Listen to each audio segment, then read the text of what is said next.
Notre premier sujet aujourd'hui se rapporte bien sûr à l'alunisseur Odyssey de Intuitive Machines qui est atterri la semaine passée sur la Lune. On a des nouvelles, c'est toujours intéressant de voir ce qu'ils ont pour nous ici. Donc, on va discuter quels sont les points intéressants, quelles ont été les découvertes et bien sûr, ce que nous pouvons en apprendre, bien sûr. Donc, voyons voir si on peut mettre ça un peu plus grand. Donc, ça, c'est l'alunisseur qui a été envoyé. Excusez-moi, je me bats avec mon clavier. Alors, c'est l'alunisseur qui a été envoyé sur la Lune ici. Alors ça a été envoyé, si je me rappelle bien, le 22 février. Et puis, depuis ce temps-là, Intuitive Machines, donc je vais mettre ici le lien dans clavardage pour ceux qui veulent voir un peu ce qui se passe. C'est une compagnie privée qui a envoyé cet engin sur la Lune. Donc ça, c'est fantastique parce que c'est la première fois qu'une compagnie privée peut le faire. Et on va regarder tout à l'heure la liste de ce qui a été atteint comme objectif depuis que ça a été lancé. Et chose intéressante, ils ont réussi, bien sûr, à pouvoir envoyer cet engin sur la Lune. Et donc, ils peuvent maintenant mettre un prix sur comment ça coûte pour se rendre et atterrir sur la Lune. Et ça, c'est grandiose parce que dans le passé, on le faisait pour la science. Maintenant, on va pouvoir le faire pour l'économie. Et ça, c'est intéressant. Donc ça, c'est notre satellite ici. Alors, on peut voir qu'il y a 6 pattes ici. Cela va être important tout à l'heure. Nous avons ici des bonbonnes d'hélium qui sont importantes. Ça permet de pouvoir refroidir ce qui se passe autour des moteurs pour protéger les engins. Donc, voyons voir si on peut aller ici avec quelques informations intéressantes. Donc, voyons voir, voyons voir. Alors, depuis cette semaine, ils ont sorti plein de photos intéressantes. Donc, une des photos, c'est celle-ci.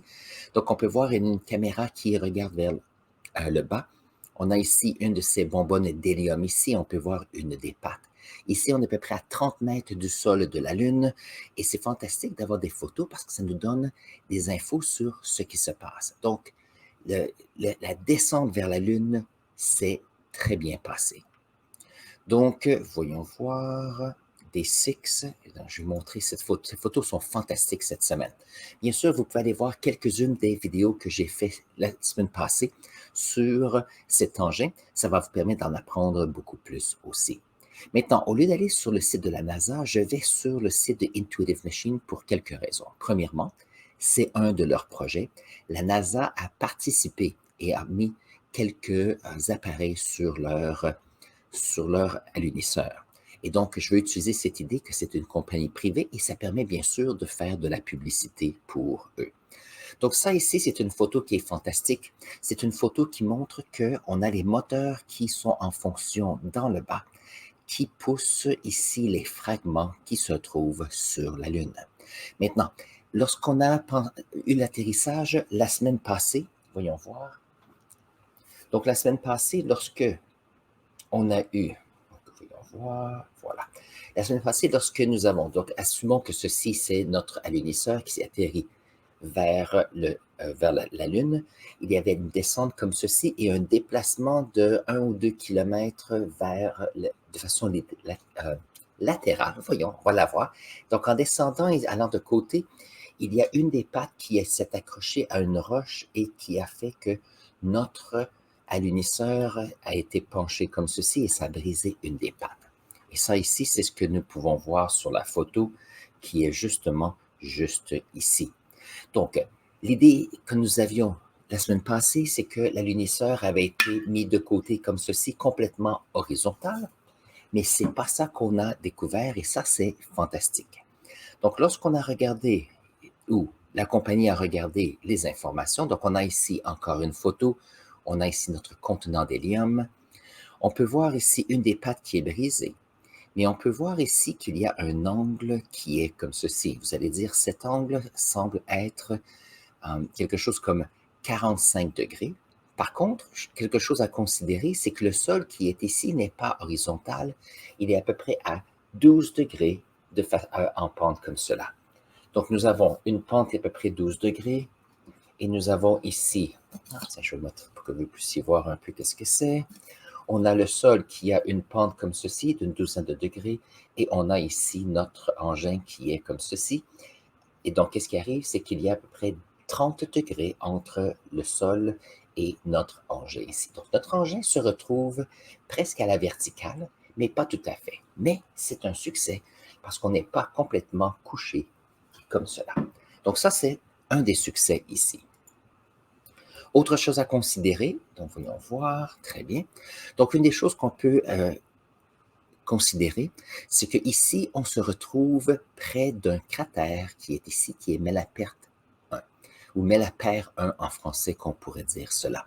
Donc, regardons voir si on peut regarder où est-ce qu'on se retrouve. Donc, si on regarde ici une carte de la Lune, donc ici, la plupart des atterrissages qui ont été faits par la NASA et d'autres pays se retrouvaient ici il y a une cinquantaine d'années, dans la partie un peu près de l'équateur ici. C'est un endroit qui est plus près du Soleil, il y a plus de soleil et ça permettait bien sûr d'être un petit peu plus chaud pour les astronautes. Maintenant, ce qui est intéressant, c'est que la Lune ici, on voit toujours la même surface. Ça veut dire qu'on a une fois tous les 28 jours une pleine lune, donc 100% de la surface de la Lune est couverte de soleil, mais on se retrouve aussi des moments où on a des nouvelles lunes ici sur la Terre. Ça veut dire que le Soleil, la lumière va de l'autre côté de la Lune. Donc, on se retrouve ici avec des moments où, lorsque c'est à l'ombre de la lumière du Soleil, on a des températures qui sont extrêmement froides. Donc, c'est moins de 150, moins de 200 degrés Celsius. Alors ça ici, ça cause certains problèmes et voyons voir. Donc, plus nous sommes près de l'équateur, plus la quantité de lumière disponible est grande. Maintenant, ce qui est intéressant, c'est que l'alunisseur ici, l'Odyssée, a un autre nom pour celle-ci, ça s'appelle Nova-C d'Intuitive Machines. Ils ont atterri ici à la latitude 80 degrés sud. Donc, n'oubliez pas que si on pense à notre planète Terre ici, nous avons à l'équateur notre 0 degré, et si on divise en 9, on se retrouve ici à 80 degrés près de la partie au sud ici. Ça veut dire qu'il y a du soleil, oui, mais il y a moins de temps où il y a du soleil. Maintenant, vous allez dire, pourquoi est-ce que les humains veulent aller au sud ici? C'est qu'il y a beaucoup de cratères sur la partie sud. Et les cratères, c'est qu'on a des endroits où on a des creux, et ce que l'on veut voir, c'est est-ce qu'il y a de l'eau qui est gelée en permanence dans ces endroits. Et ça, c'est important parce que pour l'exploration de la Lune, on veut avoir de l'eau. Donc, j'ai aussi quelques petites photos ici. Donc, ça, c'est sur X ou anciennement Twitter. C'est ici un post de Don Petit et il avait une excellente photo, 2 excellentes photos. Donc, je me rapporte à ce qu'il a montré ici. Donc, ici, qu'est-ce qu'il y a? C'est que c'est une photo de la partie de l'hémisphère sud. Ici, c'est 90 photos qui ont été mises ensemble, monochrome, donc pas de couleur. Ça, c'est il y a quelques mois seulement. Alors ici, on montre la partie sud. Donc, bien sûr, c'est comme si la photo était à l'envers. Et on peut voir que ça ici, c'est la bordure ici de notre Lune. Et Malaperte se retrouve juste ici. Maintenant, dites-vous que nous savons ce qui se passe de l'autre côté de la Lune parce que nous avons eu, avec les décennies, des appareils qui sont allés faire des orbites autour de la Lune et ont cartographié la surface. Donc, nous connaissons la surface. Donc, ici, l'idée, c'est que si on peut s'approcher juste ici, nous avons ici, on peut voir, je ne sais pas si je peux grandir ça un peu pour vous. Voilà. Donc, Malaperte est juste ici et on peut voir que notre sonde Odyssée a atterri à peu près ici et on peut voir ici qu'il y a un cratère qui est très foncé. Donc, d'après la photo qu'on va voir tout à l'heure, c'est le cratère qui est en arrière-plan de notre sonde. Donc, retournons ici à la photo que nous avons. Donc, ici, j'écoutais la conférence de presse et c'est ça que les représentants d'Intuitive Machines mentionnaient. Donc, nous avons un appareil qui est de côté. On a ici le sol. On dit qu'on est à peu près à 250 mètres à 500 mètres de la bordure ici d'un cratère. Et on peut voir que de l'autre côté, on a la bordure opposée du cratère. Et on dit que c'est, alors je ne me rappelle pas des nombres, c'est entre 250 et 500 mètres du cratère.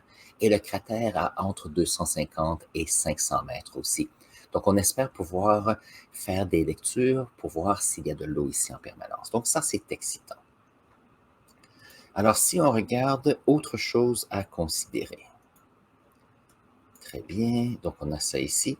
Donc, les panneaux solaires, je pense qu'il y en a un qui est en partie vers le soleil. Donc, il y a eu des batteries qui ont été chargées lors de l'atterrissage. Et si on regarde notre dessin ici, et ça, alors je ne sais pas à 100%, mais il semble que la partie ici, il avait moyen de changer la direction parce qu'on avait eu la chance de maximiser les batteries. Maintenant, la difficulté, c'est que nous entrons dans une phase où c'est vers la nouvelle lune. Donc ici, on a le dernier croissant, donc il n'y a plus de soleil qui se rend ici à notre engin. La grosse difficulté de cela, c'est que les batteries qui sont ici ne sont pas faites pour fonctionner à des températures de moins 150 degrés Celsius ou moins 200 degrés Celsius. Donc, on se dit qu'il y a eu de la télémétrie, il y a eu des données qui nous sont envoyées, et j'en parle dans un instant. Et ces données, on ne sait pas comment est-ce qu'on va pouvoir travailler sur ceci lorsque la lumière va revenir. Donc, on se dit que probablement que la batterie ne fonctionnera pas, mais que le panneau solaire devrait fonctionner et certaines composantes aussi. Donc, l'idée, c'est qu'on espère, lorsque la lumière du soleil va revenir d'ici 2 à 3 semaines, c'est qu'il y ait assez d'énergie produite par le panneau solaire pour faire fonctionner certaines parties de notre alunisseur ici. Donc, probablement incapable de charger la batterie, par contre, assez d'électricité directe pour pouvoir faire fonctionner. Mais ça, ce sera ce qu'on va découvrir dans quelques semaines. Maintenant, une chose avant de quitter pour discuter de ceci, ils ont fait un communiqué de presse il y a quelques temps, donc ici, ça, ce sont les succès. News release, voilà. Ça, ce sont les succès qu'ils ont eus et qu'ils ont documentés. Je me suis dit qu'on allait les regarder ensemble. Donc, une des choses importantes, c'est premièrement, on a réussi à atterrir sur la Lune. Ça, c'est quelque chose qui est fantastique et on l'a atterri doucement. Ça veut dire que c'est disponible. Et l'autre chose, c'est que, point de vue des États-Unis, c'est la première fois qu'on allait sur la Lune depuis 50 ans, depuis Apollo 17. L'autre chose, c'est qu'on a aussi été capable de voir comment est-ce que le méthane liquide et l'oxygène ont pu faire leur mélange et pouvoir faire la propulsion de notre sonde. Ça ici, c'était quelque chose d'important. Une des parties, c'est que lorsqu'on parle de méthane qui est dans un réservoir, lorsqu'il y a la gravité de la Terre, le liquide se retrouve dans le bas, donc c'est facile à contrôler, on sait la quantité de méthane disponible.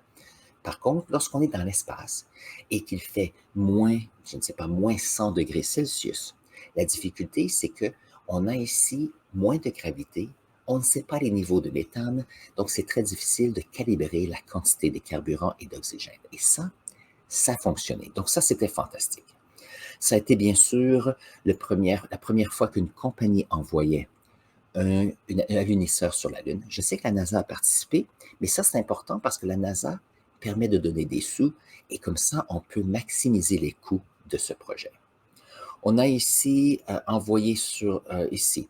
on a envoyé Odysseus qui est le plus au sud qu'on a envoyé depuis ici jamais envoyé, voilà. Et ça va nous permettre bien sûr de prendre des données parce que Artemis, qui est un projet où on veut alors, on a Artemis 2 qui va envoyer des astronautes en orbite autour de la Lune et Artemis 3 est supposé envoyer des humains sur la Lune. Donc, on veut planifier sur cela.